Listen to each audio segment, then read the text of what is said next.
देखो आसमां में खिलकर सूरज निकल रहा है, देश का परचम अब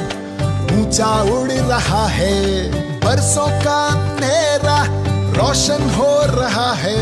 गरीब पहला જ્યારે धुआं हट रहा है, કોંગ્રેસની સરકાર હતી અને એ સરકારની અંદર આ બ્રિજના પિલ્લર ઉભા થઈ ગયા હતા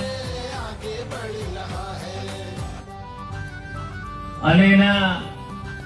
બિલ પણ તે વખતે લેવાય કે આપને ખબર ના હોય અને બ્રિજ એમને એમ આજે 50 વર્ષથી આમ નામ પડી રહ્યો હતો। એટલા જ માટે આ ભારતીય જનતા પાર્ટીની સરકાર, મોદી સાહેબની સરકાર જે કામનું ભૂમિપૂજન કરે એનું લોકાર્પણ પણ આ ભારતીય જનતા પાર્ટીની સરકાર કરે।